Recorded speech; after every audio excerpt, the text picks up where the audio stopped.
Welcome to episode 5 of the Rebel Army podcast. On this week's podcast, we have one of the players in studio as Malik Dijksteel joins us. We also get an insight into the club's active role in the community with new football social responsibility officer Conor McKahey, and we look back on the club's fixtures over the weekend.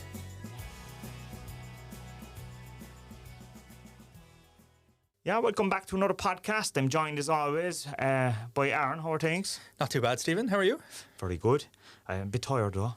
I was up late last night watching the Oscars. A lot of people in Cork had a late one. Yeah. It seems like everyone was up watching. Well, we're celebrating one of our own. We're celebrating one of our own. We have to, listen, there's going to be people in the States probably searching Cork City and they're going to find the club as well. I heard we're doing something on Friday night for the Bray game. We are. So, like everyone else in Cork, we're looking for a way to mark it or to celebrate the achievement, because it is a fantastic achievement. So we are inviting anyone called Cillian Murphy in Cork, because there's definitely more than one. If you can prove your name is Cillian Murphy, you can get into the cross for free on Friday night.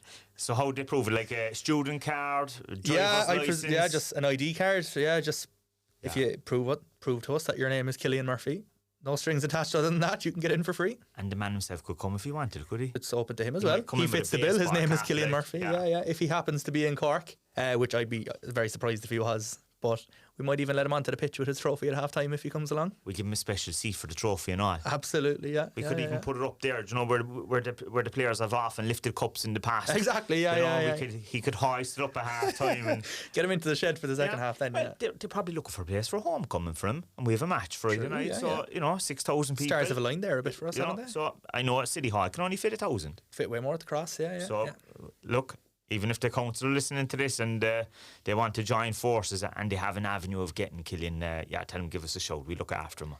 But sort a few points for him in the corner flag as well now. With I think he gets an old point to Beamish as well. We'll sort that for him. Yeah, so definitely his name is Murphy. So true, yeah. So surely he can nearly stroll up to his old haunts then in Ballintemple afterwards. So he's in walking distance from the cross. But getting back to football, I suppose, because we are here as a football podcast.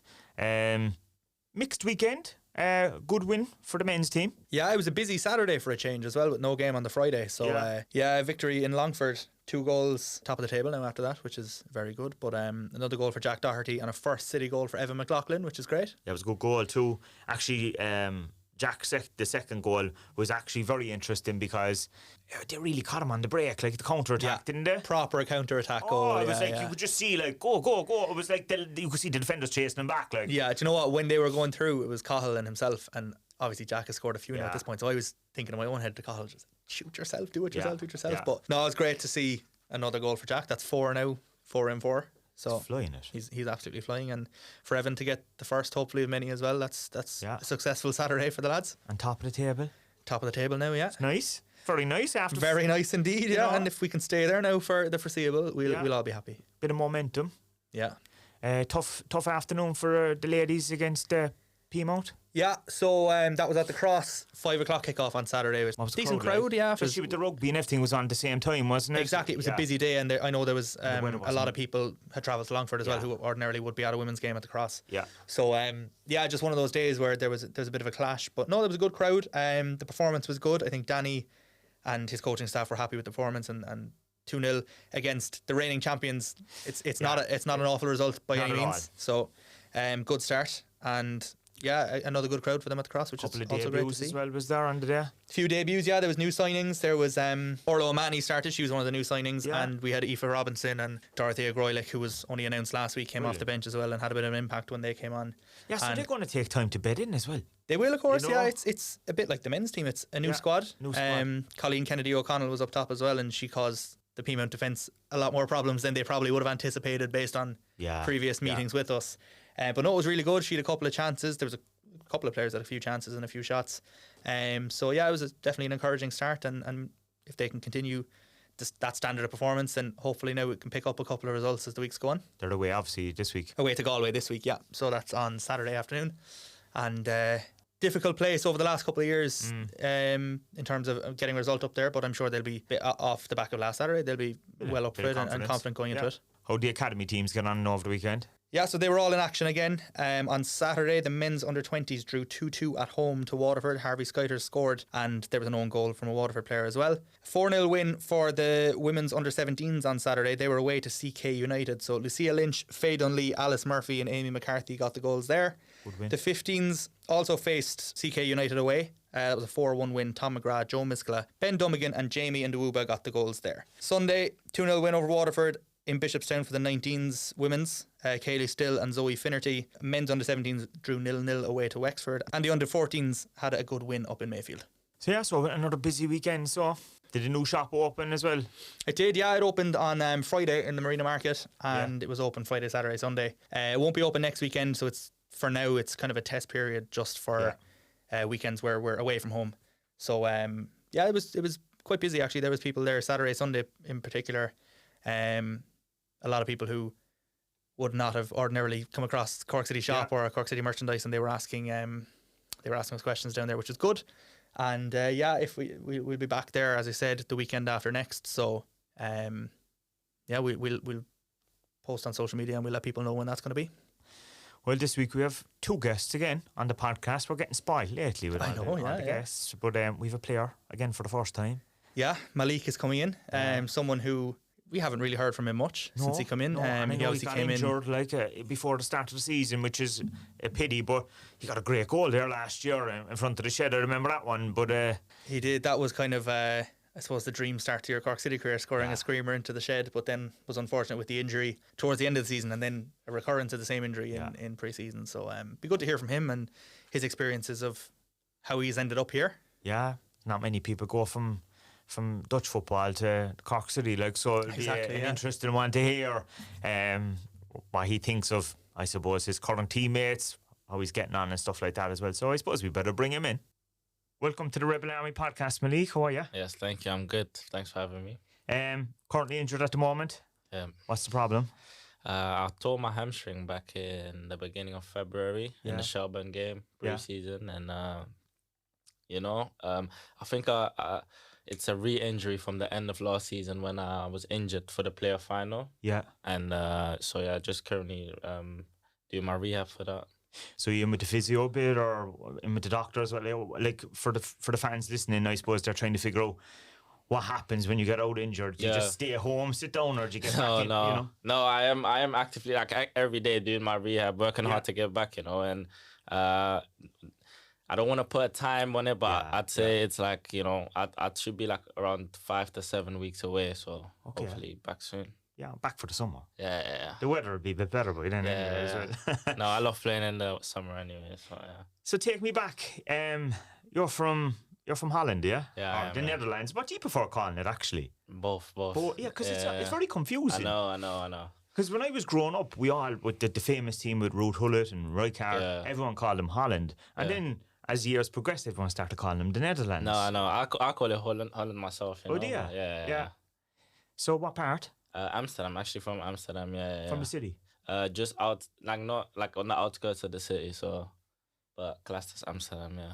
So I'm guessing you were an Ajax fan growing up, so yeah? No, I wasn't actually. So basically, my dad, he's a big PSV fan. Okay, yeah. So I always, supported them growing up. And then when I was 9, I joined Feyenoord Academy. Yeah. Until I was about 16, 17. So the first few years, I kept saying to everyone, I'm a PSV fan. And then over the years, I just loved Feyenoord so much, so. And how did your dad find that then? Obviously him being a PSV fan, and, there's 3 big clubs really in Dutch football, isn't there? But they'd be all rivals. No, I know. Yeah. They are there's I'd say Feyenoord and Ajax are the biggest rivals. Yeah. And PSV is there, but not as much of a rival, Yeah. But no, my dad was he was just you do whatever you do, I'll stay a PSV fan. He wanted me to play for PSV because I remember when I was 9, I had the chance to go to either PSV or Feyenoord. Okay. And but PSV was just too far from my home. But I think my dad was good, And how much of a trek was it to go to Feyenoord? Was it? The journeys I've made, I'd say so at first you train twice a week. Yeah. And it's hour and 20-minute drive. So my dad just used to bring me every week. Was that the weekend or something? Or no, just Tuesdays and Thursdays after school. I think I remember having to leave school early to get the training, and then once I was 12, I think I had to get up at 5:30 every morning, get the bus, get the train, because then you start doing things yourself. Yeah. And then from 12 to 16, that's what I did. Get up at 5:30 and go get the bus, go get the train to Rotterdam, and then in the evening be back for 9, eat and go to sleep and do it again the next day. So. And did they provide school, Sophie, as well? Yeah. They provide school. They provide food and then training. Like you get everything gets sorted once you're in Rotterdam. But I just had to get to Rotterdam myself. It's like Dutch. I suppose football was always known for producing young players. Yeah. So, like when you were 9, do you go to trials or do they spot you playing for junior teams? No, so I got scouted. I was playing for my local team. Yeah. And then when I was 8, and then I remember they scouted me. Someone came to my dad saying like, "Oh, I really like him. Is that your son?" Yeah. And then my dad was like, "Yeah." He's like, "Oh, we'd like to invite him for like a trial." And then. Yeah. I think I trained once, played a game once, and then they said, "We want you here for next season." So that's really how it went. And like, so between the ages of 12 and 16, are you kind of already saying, my life is going to be professional football? Yeah, 100%. I would say from 4, really. Like, yeah.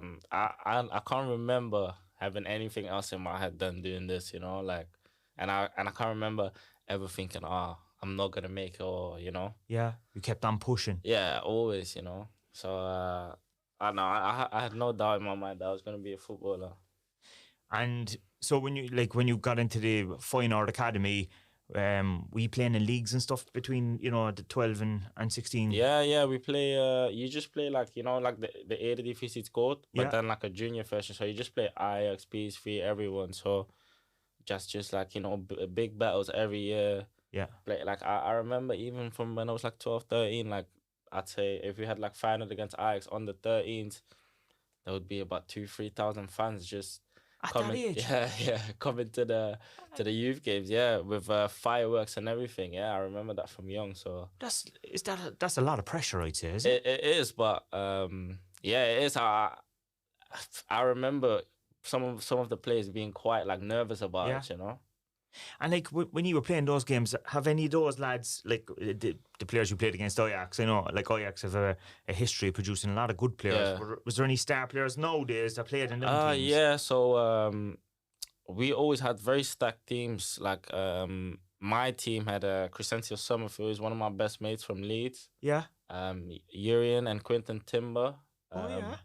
Yeah. From he's out injured for Arsenal at the moment, Arsenal and Feyenoord. I played with Joshua Sexy. Yeah. He was at Bayern Munich. He's at Bologna now. Walter Berger, he plays for Stoke City now. Yeah.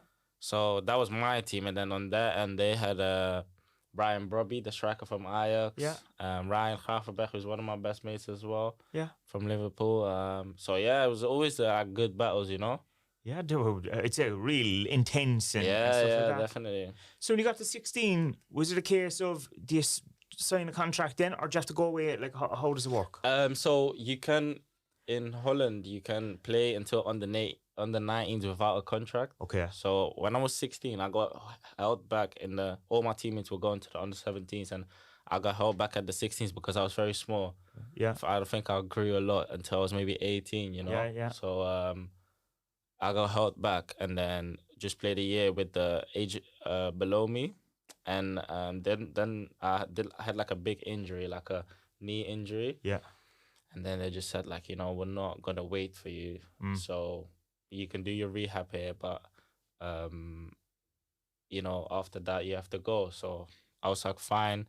I decided to do my rehab back in Amsterdam then. Yeah. And just take a year for myself. I didn't play football at all then. And for just a full year? Yeah, for a full year. Just, take a year for myself to obviously do my rehab, but also think about what I want to do, because I knew I wanted to be a footballer, but I just didn't know what route I wanted to take. Do I want to go amateur for a bit and, enjoy my football again, or do I want to do this? So, that's when I left Feyenoord, and then I just did my rehab. I lived with my brother for a bit in England and just like be with my brother every day, like just enjoy myself. So he plays for Middlesbrough, doesn't he? He plays for Middlesbrough now, yeah. He was at Charlton at the time. Yeah. So I was just in London with him for a few months and, you know, enjoyed myself. And then, you know, just seeing him every day, like going to the stadium, like seeing how many people he was playing for, it did give me a lot of motivation to, you know, push harder, go harder, because that's what I wanted, really. Because it must have been a low spell, like when all your teammates went on to the next level and you're injured, you must have kind of... Of course, because, you know, like, you know, they're not, like, I'm just as good as them, but, like, I'm at the moment not given the opportunity because of my injury to show myself. So it's frustrating, you know, but I think seeing my brother helped me a lot. It helped me a lot. So what happened then? Did you go for a try with Middlesbrough, or how did that come about? No, so basically I went back to Holland and started playing for a second division team there called Telstar. Oh yeah. And that was in the evenings. And then are they kind of like part-time or? So we were training. We were full time at the time. It was the under-21s, so we were full time, but training in the evenings. I did that for a few months, but I was just like, this is not my level, you know. I just then my brother said, you know, if you want, I can ask Neil Warnock if you can get you a try there. Yeah. And then I was like, yeah, of course I'll do it. And so I just started training hard for a few months, and then Neil Warnock. So I think I was 18, 19 at the time. I'm thinking I'm training with the under-18s or the under-21s, you know. So Neil Warnock is like, oh, he's training tomorrow. He sent my brother a text like, oh, this time tomorrow, come, let him come. So he's looking and he's like, wait, that's our time, you know, the first team time. So I'm coming there and I'm like meeting him. He's like, yeah, you're with us. I'm like, oh, okay. So I remember training with the first team. I was like, what's going on? Like a month ago, I was like, you know, just running for myself, jogging every day, trying to get fit. And now I'm like, you know, just the pitches at Middlesbrough are amazing. And the Riverside Stadium is a nice spot as well. Like, and then like he liked me a lot, and I think I played 2 games, and then he signed me, so I was gassed. So did you play 2 games for the first team, friendlies or something? Or? No, I played 2 games for the under-21s. I trained with the first team. Yeah. And so then, what happened then? Were you just playing with the under-21s then for that season, or? I ended up playing with the under-21s for a season and a half. I didn't play much, so he left, and then after that, I just didn't play as much anymore. For the under-21s. And that's a challenge when the manager that brings in goes. No, definitely. And you know, so I went on loan to like a 7-tier team in England called Whitby Town, and I loved it there. It was I think it's semi-pro, it's physical. You know, I think the first game I played 20 minutes, and after the game I had a bloody nose and bruises everywhere. You know, but it's good. It was my first time like men's football, so it was good to experience, you know. Yeah, you got kicked around a bit. So I did, definitely did. Yeah. A lot of what Nathan said in the podcast a few weeks ago, some of those lower leagues actually would toughen you up a bit. Yeah, it will. Yeah, definitely. You know, I learned a lot there. I'd say I'd learned more there than playing under-21 football, because it's soft, you know. Yeah. And even now, like playing men's football now, like I think being at Whitby taught me a lot and prepared me for this, you know. And how did you perform there? You were getting the game every week? Yeah, I was playing every week, you know, and enjoying my football again. You know, obviously I've always been confident in myself, but I had like a manager there who really like loved me, and he was like, listen, this is not your level. I know where you're heading and stuff, you know. And if you hear that from a manager, it makes you play even better. Boost the confidence. Obviously, of course. No matter how much confidence you got, like having a manager who backs you, like it helps, you know. And especially as an attacking player, you need that. No, definitely. So then, did I see that you went to Wrexham then? Yeah.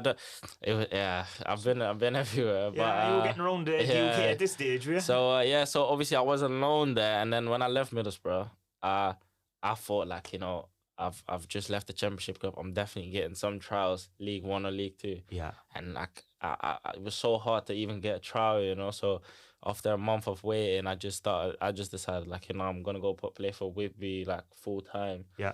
And I was there for half a season. Obviously, still in my mind thinking like, you know, this is just like my way up from here, working my way up.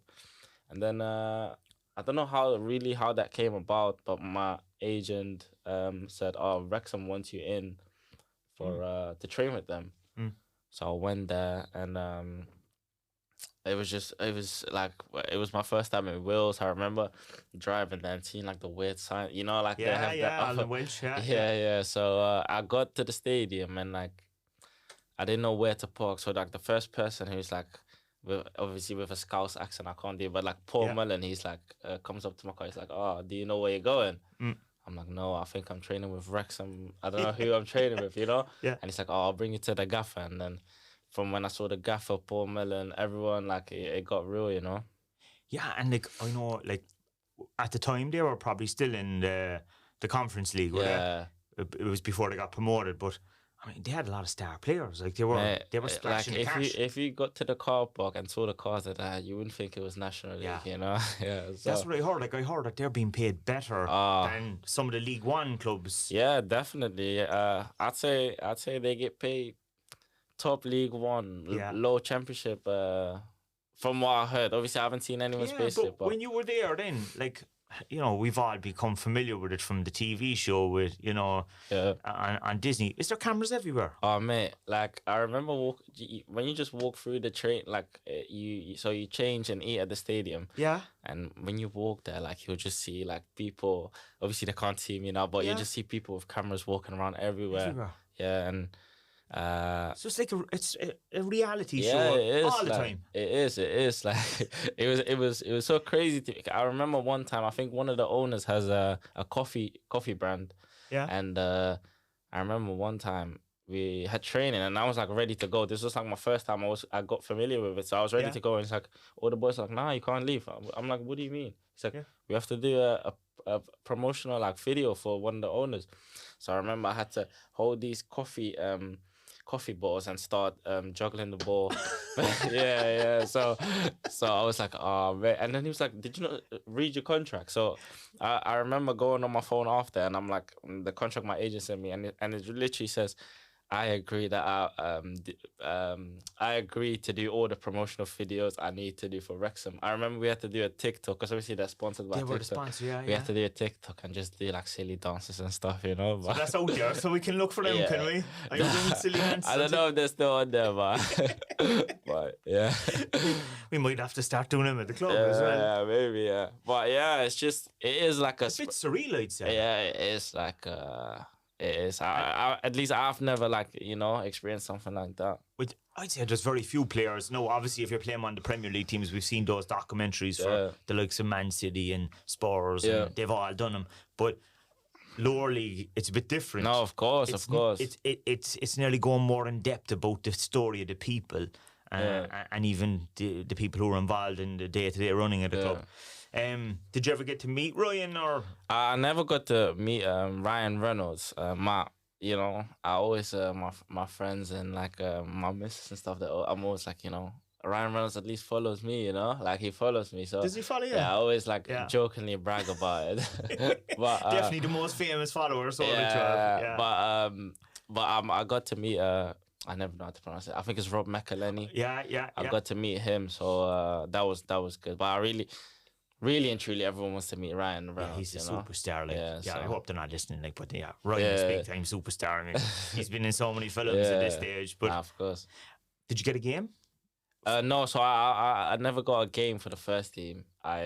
So basically, you have like the first team was like I'd say like 30, 35 players. So you just train. Huge panel. Yeah, well, huge squad. So we just trained every day, and then. If you didn't get a game in the first team, you like a few of the younger boys and like a few of the reserves, like who didn't play in the game, would play in the reserve games. Yeah. So I got to play the reserve games, but I never got to play in the first team. No. Did you come across another former Cork City player while you were there? A guy called Owen O'Connell. Who? Maybe Owen O'Connell. No. Was he there when you were there? Maybe was that O'Connell? Tom. No, Owen. No. Oh, who played for Charlton before? Was he at Cork? Yeah, he was, yeah. Oh, was he? Yeah, he was on loan from Celtic, I think, at the time. Oh, it was years ago now. But so... I never knew. I remember there was very friendly guy. Yeah, there was a big kind of video about him when they were trying to pronounce his name and stuff. Yeah. Because obviously Eoghan. And they were like, how would you pronounce that? I never knew how to pronounce it. Yeah, so they were like, Ogan or no, this kind of thing. Yeah, is it Owen? Yeah, yeah. Oh, is that, is that's how you pronounce it. Yeah. Oh, okay. So yeah, there was a good few Irish lads there, I think, in general. Yeah. So how did you go from being on a film with Wrexham and Disney and all of that kind of stuff to end up in Cork? So when I left Wrexham last summer, and was it last summer? Yeah, last summer. And my agent was just like looking for clubs for me. Yeah. And but nothing really came to, like, you know, there was like, oh, this team might be interested, but nothing was concrete. So yeah, I was just waiting around until August. And then I remember saying to my agent, like, and to my dad, like, listen, I'm sick of waiting around. If I don't hear nothing by this Wednesday, I'm gonna sign back for Whitby Town and just like play part-time and work as well. Yeah. So I spoke to my missus, spoke to my dad, and we all agreed, okay, Wednesday. And then, so Wednesday morning, I'm, you know, like nothing's happened, you know? Yeah. And then all of a sudden, my agent calls, he's like, Cork City in Ireland want to give you a trial, but I think Liam Buckley at the time said that they want like a more experienced player, so they're gonna try to get a more experienced player on trial first, and then try to get a more experienced player in first, and if that doesn't happen, then they'll get you. I was like, nah, can I swear? Yeah, sorry? you can walk away. I'm not gonna wait around, you know, like. And then my dad said, you know what, like, give me one more day. And then, so what he did, he called Neil Warnock. Neil Warnock's very good with my family now. Yeah. Because obviously he lost my brother, he loved me back then, and like he still texts my dad. Like, I remember when I scored the Wexford goal, he texts my dad saying, oh, well done, Malik. Tell him I said well done and stuff. So he called him. He's like, oh, can you have a word with Liam Buckley? Just not even to sign him, but just to like give him the chance of a trial, because I know if you do that, he'll get in. So so I was like, oh, like what's Neil Warnock gonna be able to do? You know, like my dad said, just give me one day. I was like, okay, cool. But if I don't hear anything tomorrow, I'm signing for Whitby. He's like, yeah. Then my agent texts me, okay, they want you to come over this Thursday. So I was like, okay, so so did Neil Warnock make a call? Neil Warnock made the call to Liam Buckley. He said, just give him a chance. You know, that's all he needs, and then you'll see yourself. So I came then that Thursday. Liam Buckley picked me up from the airport, and I remember training the first few days. I was on trial, but for me, like me personally, I thought I did shit, you know. So I'm thinking, I'm going to go back. Yeah, I remember I got there first day because I didn't even want to go on trial, because I've been on so many trials, you know. I was like, you didn't want another setback. Like, I'm not going to do another one, you know. And so I trained Friday, Saturday, Sunday, I remember. And then Monday, I was meant to fly back Tuesday. So Monday morning, Liam Buckley, it's like, oh, like, Malik, let me have a word with you. And I'm thinking, oh, he's telling me, like, he's not signing me. I can go back today or something, you know. And he's like, you know, I've really liked what I've seen, and I want to sign you till the end of the season. Yeah. I'm like, huh?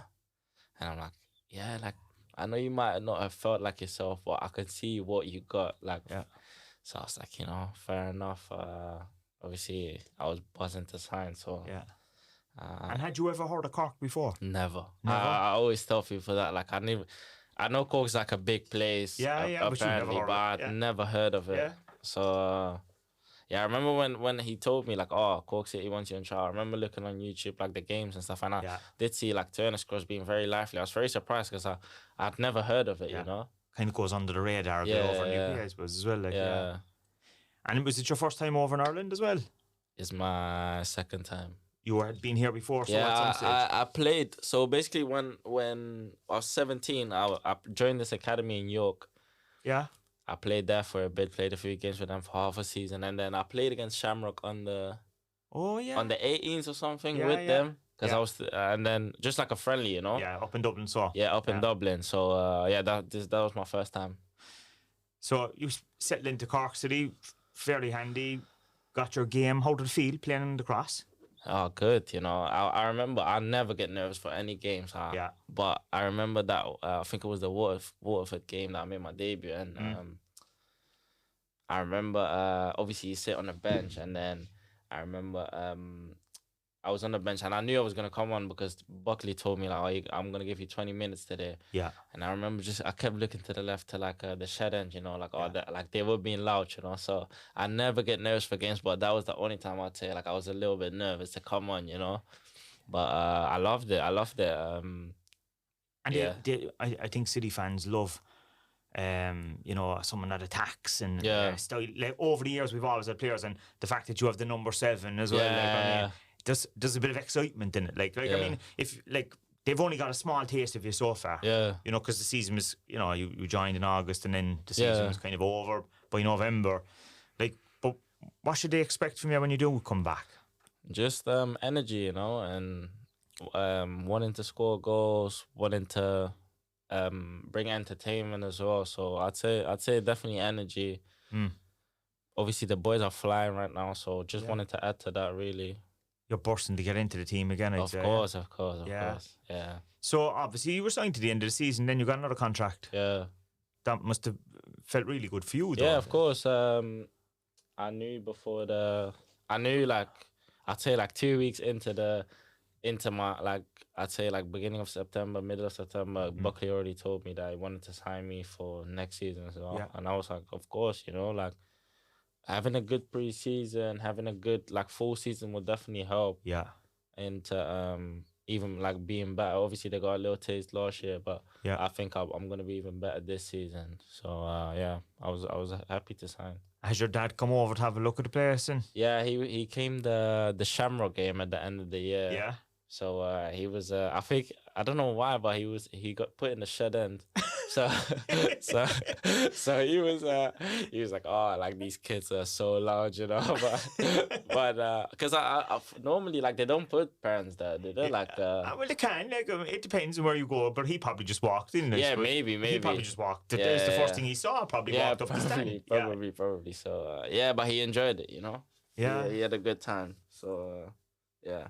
And do you go over and back to your brother then over in Middlesbrough, or how does that work? Yeah, so recently I haven't been as much because obviously I'm busy with my season now, but I lived with him up until last year when I was still at Whitby, So I speak to him still every day, so yeah. And what about Neil Warnock? Has he been on the phone to give you any advice or anything? Yeah, so he speaks to my dad a lot. So I just hear through my dad like the messages. He just says like, keep going and you're doing well at the moment. So that's just it really at the moment. Yeah, and look, I suppose, how does it feel then? Like this season, the team seems a bit different to what finished last season. Yeah.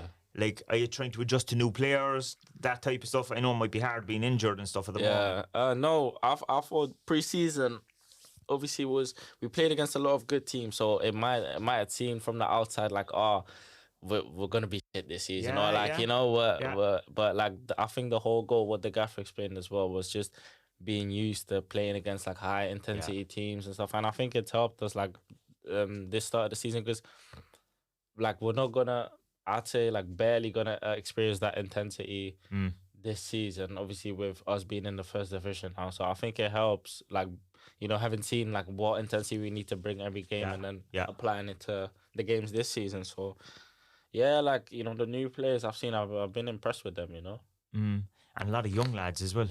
A lot of young lads, but a lot of young lads who I think who like seem to be ready for it, So in terms of Tim, brings a different style to what you had last season in terms of like compared to Richie and stuff like that, or? Yeah, definitely. I think with Richie and Tim, I do think they both want to play. Definitely, they want to play football. And Tim, you can tell like how passionate he is about it, because even when he's like trying to explain stuff to you, he's like his arms are swinging around and like, but you can tell he's passionate about it, and you can tell like he really looks at like the finer the details and stuff, because like. Left wing, I've played left wing a lot in my throughout my life, and like really and truly I've always just been told get the ball and get past here, player. But like just the positions he wants me to take up, and you can tell he puts a lot of time into it. So I enjoy like the role he wants me to play. Obviously in preseason I played and then got injured, but I can tell playing on the left, or where are you playing? Yeah, playing on the left, but he gives me freedom to come inside or which is kind of something that's happening a lot more now in the game in general, isn't it? Definitely. Where wingers are kind of coming in as a kind of more of a forward player, getting the goals from the wing, like, as well. Yeah, and that's so you'll expect to bang in a few in front of the shed. Yeah, like, you know, I've got my expectations for myself as well. So you know, I've got some nice celebrations coming up for Aaron as well. Oh yeah, that's important as well. Yeah, we need it from the social. We need them for the TikTok and stuff like that. But speaking of celebrations and all that, we have, and I forgot last week actually. So Danny spoke so long last week that I never got any questions, but we got a ton loading for you. Yeah. So obviously you're a bit of a fan's favourite, I think, already. So these are someone anyway. So first question is from James. And he said, what did it feel like to score that goal against Wexford in front of the shed? Oh, amazing, you know. It was a great goal too. I'd say top 3 feelings I've ever experienced in my life. Yeah. It was my first professional goal as well. And just from the moment I hit it, I knew, like, you know, not trying to be cocky or anything, but I knew this is going in, you know. And just seeing the video back after, just seeing how, like, the stadium exploded, you know, it was amazing. So, yeah, definitely up there. So, it was your first professional? Because obviously Whitby Town were under... It's semi-pro. Semi-pro, yeah. Brilliant. So, Philly is asking, what's your personal goals for the season? Personal goals is definitely get promoted, which we are doing well. Yeah. And just, you know, contribute with goals and assists. That's it, really. This is an interesting one. Danny wants to know, who's the funniest on the team? Funniest? So who's the funniest out in Bishopstown when you're doing the training? There's a few funniest. I think Charlie Lyons can be very funny. Yeah? He's, I'd say he's the funniest. Charlie, is he a bit of a prankster? Like, he is. Ben is asking, how many goals do you want to score this year? I'd say, obviously, I'm going to hopefully start playing again in May, so I'd say definitely 10 plus, but he knows more. He knows, you know. Who knows? Yeah. That's what I'm going for. Marco wants to know, what's your favourite thing about living in Cork? Living in Cork? Marina Market, you know. Do you like it? Going down, Yeah, there are a few good food places there.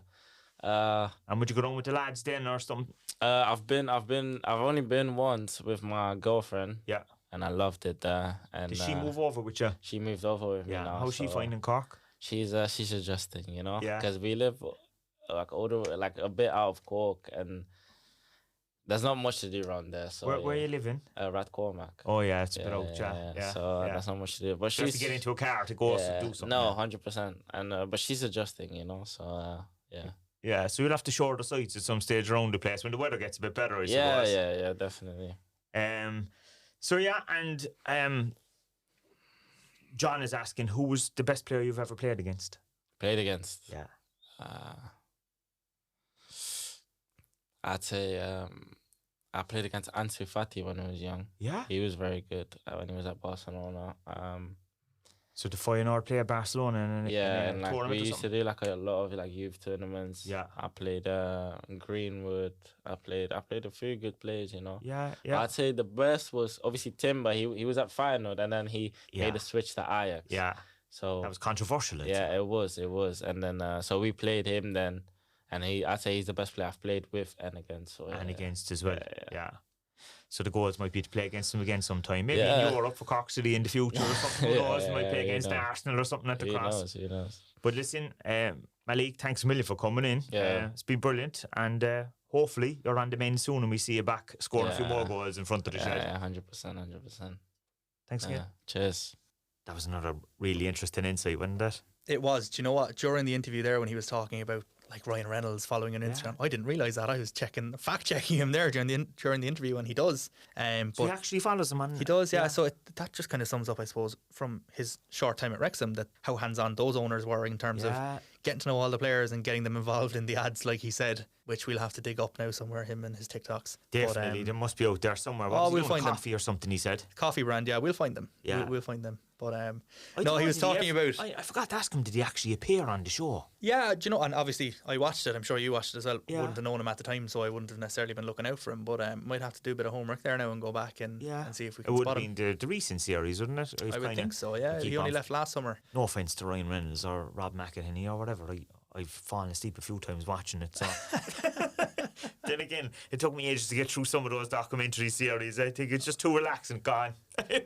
Just hopefully now there's not people falling asleep here listening to us on a Tuesday evening or Wednesday, whenever they listen. Do listen to podcasts to help them get to sleep. I do, to be fair, not our own one. But. Yeah, hopefully not this. I hope ours is the kind of one where they're on a commute. Yeah, so as you're now in traffic or something like that. Getting people through their day. Under the Jacqueline's tunnel or somewhere. Yeah, that is not in bed. I don't want to be in bed with anybody. But fascinating. And the amount of great players he played with. Even the players that he's still in contact with now that he came through academies with, and Liverpool players, Arsenal players. Yeah. Clubs in Holland as well, no doubt. But I actually had forgotten about your man Timber. I forgot that. Like he's injured with Arsenal since the start of the season. Yeah, until he said it. Even his brother playing at Middlesbrough as well. Like there's a connection there to a lot of Dutch clubs, Premier League clubs, Championship, League One clubs, whatever it is. But that was a really interesting story and a really fascinating background to listen to. And even Neil Warnock fighting his battle, because we've all seen Neil Warnock. He's a character. Exactly. I can just imagine he picking up the phone to Liam Buckley last year. Saying, bring him in. He's all right. He's all right. You know, because some of his stuff on Twitter is unbelievable. Over the yeah. There's Neil Warnock meme pages as well. So funny outlet. You wouldn't necessarily have him down as the kind of guy who's ringing a League of Ireland manager to get a fella a job, but it's just another good example of a look behind the curtain of things that you don't ordinarily hear or see. Yeah. Brilliant. No, it was really interesting background, life, the whole thing, and how he's settling in. And I think, look, he's itching to get back, and hopefully he does get back in May and bang in a few more goals for us. Yeah, if they're half as good as the goal he got last year against Wexford for us, then we'll all be very happy. That go back on YouTube. It's probably on YouTube, is it? It's up there. Yeah, we'll tweet it out this week as well now to promote having Malik on the podcast. But that's in terms of first goals, that's probably the best one you can hope for. I remember because I was over in St. Anne's looking, and I was like, "Oh, what a goal!" I was behind it. But you could probably hear me behind the commentators, I'd say, in the country for that. So we're joined by a second guest as well. So the club appointed last year a football and social responsibility officer. Yeah, Conor McKahey. He joined us midway through last year and ties in nicely actually with us being out here at the Crown Centre and where we record the podcast. Mentioned that before. They're very welcoming to us out here and giving us the use of this facility. But Conor is kind of heading up a lot of our community initiatives, regular visits to schools and stuff like that. So he'd work quite closely with Erica, and he's going to come in there in a minute and give us kind of an insight into what he does at the club and what to look forward to over the next couple of weeks. Yeah, do you know what? It emphasises that we are more than just a football team. And absolutely, I know we have so many teams across both the men and women, all academies and stuff, but the fact that we're doing other things as well. And we spoke about the amputee team a while back, but even we spoke about the programme and the volunteers, and that helps people in journalism. There's lots of different aspects to that club that people forget. There is, I think I said it before on the podcast. It's not just, a match on a Friday night and that's over and done with. There's other teams, there's other aspects of the club. There's the merchandise side of it, there's shops. It's so much more now than just a football team and a football match. But Conor can fill us in there on what it is that he does and what he's looking to do in the future. Yeah, so let's open the door and bring him in. Welcome to the podcast, Conor. Hello, lovely to be here. Tell me a bit about your role. You're a football and social responsibility officer. Yeah, so the title sometimes is a bit of a mouthful for everybody. Yeah. So when I'm kind of summing it up and trying to make it a bit easier for people to understand, I'm basically a bit like a community coach. So trying to make football more accessible for groups that usually would have found they missed out on it. So, for example, 55 plus kind of pensioners, men shed types, people with disabilities going into schools. Yeah. Monday we have the football memories, which is just an avenue for people to have teas and coffees and have a chat. Yeah. And just trying to make football more inclusive and accessible to the general population. So the older men, say the men sheds, is that the walking football type stuff that you're doing, is it? Yeah, so there's kind of two programs we're running that would be kind of attracting that age bracket. There's the Monday mornings football memories in the Easy Living Suite in Turner's Cross. Yeah. And that's 55 years plus, just teas and coffees, giving everyone an avenue to discuss Cork City. Yeah. Could be Irish football in general. Sometimes it's not even to do with football. Could be about the weather or something totally different. And then Wednesdays and Fridays, we offer a walking football. Kind of does what it says on the tin pretty much, a football at a walking pace. What's great about that for the 55 plus age group is a far less risk of injury. And I know from chatting to lots of lads that go to it, it feels a bit like when they used to go to five-a-sides with their buddies, and they're getting the physical interaction, but most importantly, from my point of view, it's good for their social interactions and really good for the mental health. And is there tackling involved in, or there is tackling, yes, but no there's no tackling from behind, no overhead height, no heading the ball, so people can still get a bit of a physical workout, and there's just something nice about kicking a ball around as well. So. And the memories then, so like, is that opening to everyone? Like, so like, if you're like, there's probably people listening to this now and they'll say they might feel awkward about going down on a Monday. Like, how many people will be there usually? We kind of have a core group of about 8, and then you might have 1 or 2 that would drop in maybe once or twice a month that wouldn't be able to come every Monday because they might have work commitments. So sometimes it could be 10 to 15, but I would say usually more like kind of about 8-ish. Now the targeted age group for that is 55 plus, but it's open to absolutely anybody. Oh, is it? Yeah. Okay. So anybody, whether you're 18, 68, whatever your age is, whatever your interests are, we'd love you to come and join us. There's teas, coffees, some biscuits. If the weather's good, we do go for a little stadium kind of tour, a lap around the stadium. Sometimes as well we try to get the players in, or coaches or ex-players, because as nice as it is for the lads seeing myself weekly, it's nice to get another voice for them to hear as well. And especially with the older crew, if you could bring in some of the older players that maybe have finished long ago, like that they can talk about old memories of the cross or something like that. Exactly. And the easy living suite that we do it in is great for getting conversations started. Because if someone who hasn't been there, walking in there, it's amazing. There's AstroTurf on the walls, memorabilia everywhere, from games back in the 60s, to George Best coming out and Turner's Cross, and they give us a great kind of starter for the chats. Sometimes. It's like a little mini museum, isn't it? Exactly, yeah. It is, like, I was walking through it there the last time, it's kind of, I remember that game, it's nice, like, so it can start a conversation. Exactly. And then so the walking football that we're doing is Wednesdays and Fridays. Where's that? Wednesdays is Ring Mahon AFC, and then Fridays is Bandon AFC. Both from 3 to 4 out on the pitch, and 4 to 4:30 we do teas and coffees for half an hour inside. And do you have to register in advance or anything like that? No, you don't. You can just turn up at the time. When you arrive on the day, we will give you a registration form and kind of go over all the layout of it and things like that. And now also we have collaborated with a group called Age and Opportunity, and also Cork Sports Partnership to try and get some more venues set up. So, for example, Age and Opportunity at the moment, they've just started one in Clonakilty on Thursdays.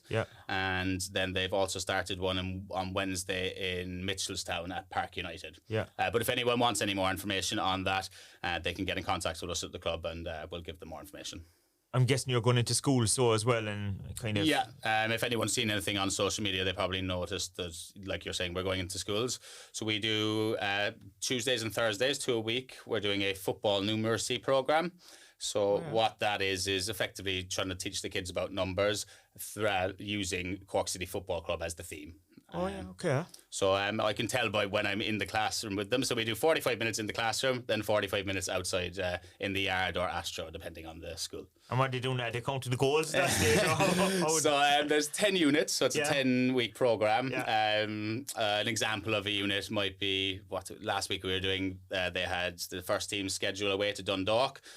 So that one was primarily, it's always to do with numbers. So that one would have been to do with the times, working out how long they're on the bus, how long they're together in total, things like their schedule from performance analysis to when they're eating. Then the week before that was based on pitch dimensions. So working out things like if the 6-yard box there, the 18's there, where would the penalty spot be?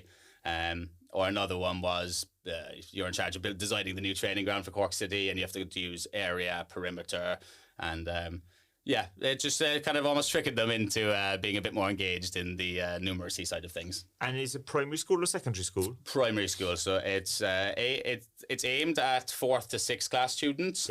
Now I do find it does seem to be a little bit more applicable to the 6th class students.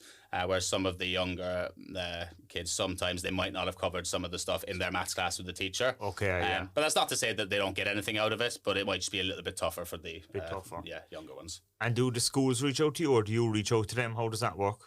Either or, as you can imagine, with that, because it is funded by the Department of Health and Cork City Football Club, we have a big long waiting list for schools, because everybody wants a bit of it, and unfortunately there's only one of me and we can only do two a week. But yeah, if any schools are interested in it, feel free to get in contact with the club. And I know there is a big long waiting list, but we can get you on the list and get you as soon as we can.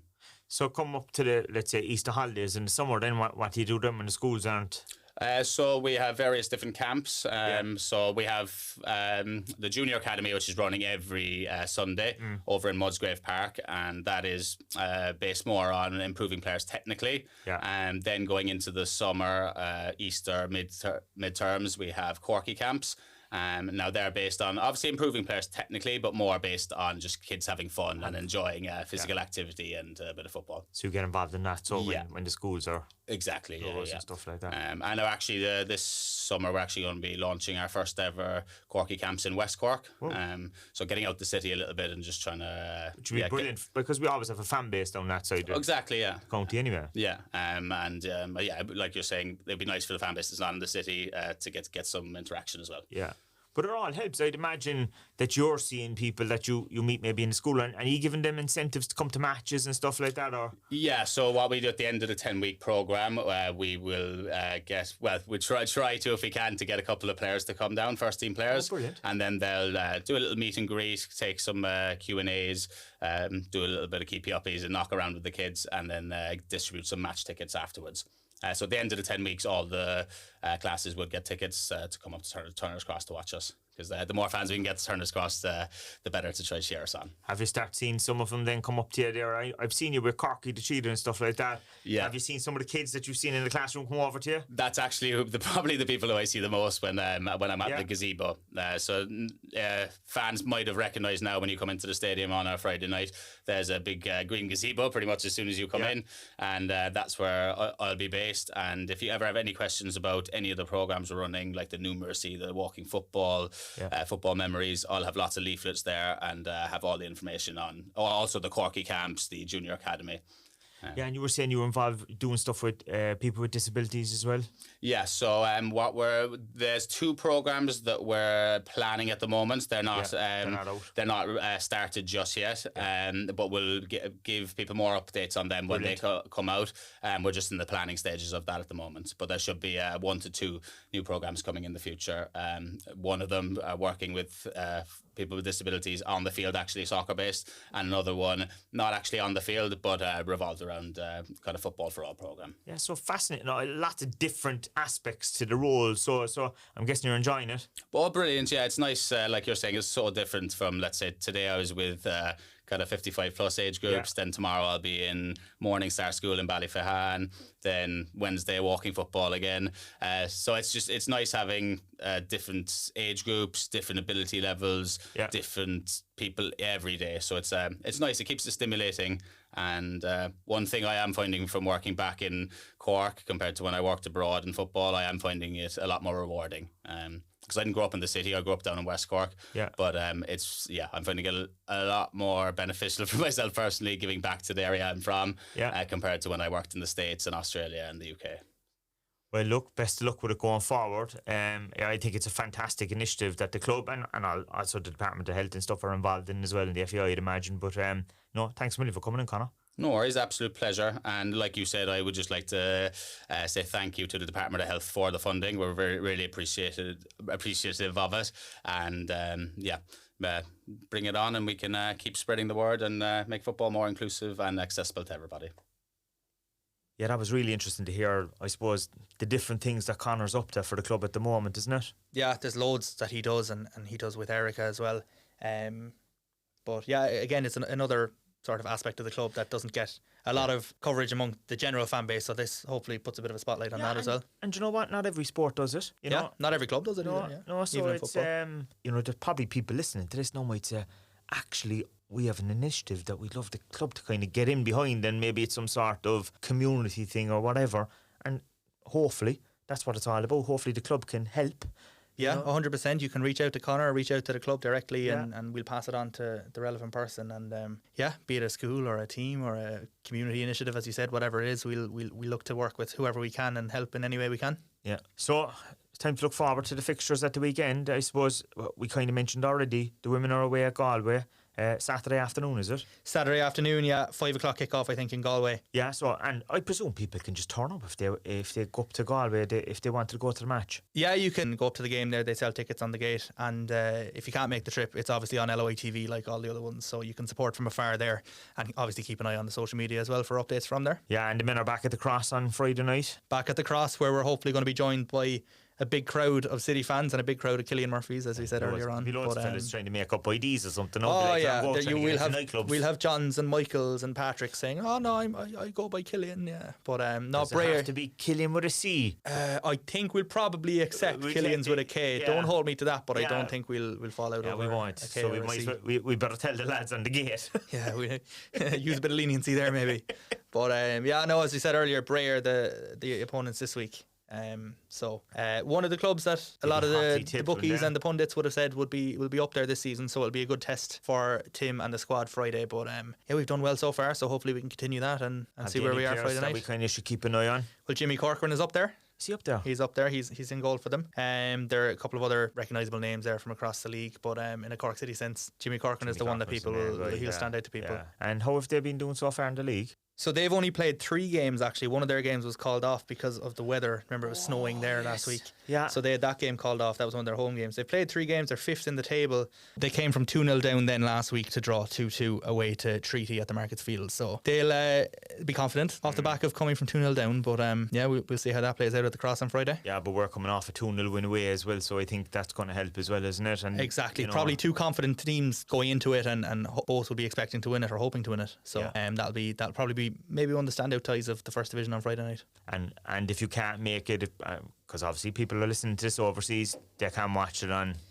Yeah, that's on LOI TV as usual. If you have the season pass, it's included, and if you don't, it's €7 for a match pass. €7. But we said it before, the season pass is €120 for the year, and that covers every game, men's, women's, First Division, Premier Division, whatever it is. So that's definitely value for money if you can get that. Yeah, so that's the end of another podcast. How's the listeners going? Are we still getting people from all over the world listening? We're still having people. There's the numbers in Kenya went up last week anyway, so if there's a bit of a Kenyan Cork City supporters club being developed out there, brilliant. Didn't one of the lads recently, one of the academy players, did they go out to some where they went? Yeah, so Finn Dalton and his dad Brian, they're on like a humanitarian mission with a couple of other TY students and their dads. They went to the border, the Namibia-Angola border, where they were giving out mosquito nets and stuff like that to prevent the spread of malaria, and they brought over like 60 odd Cork City jerseys as well. Yeah, fantastic. So they were using, I think Finn was saying, I did a video with Finn about it, and they were using sort of the metaphor of the mosquito net is like the goal and the mosquito is the ball. You want to hit him into the net to prevent the spread. But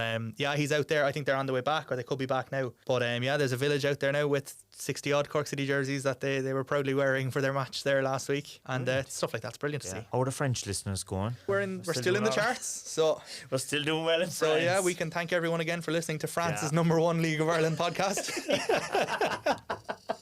Yeah, so how bad? Look, we look forward to getting you back and hopefully report on another couple of wins next week. Hopefully, hopefully we're still top this time next week when you hear from us. But and we'll let you know how many Killians came. Exactly, yeah, we'll have a Killian counter on Friday night. But thanks for listening again, and keep the ratings coming in, and let us keep our position in the charts. Yeah, keep pressing that subscribe button, and talk to you again. See you next week.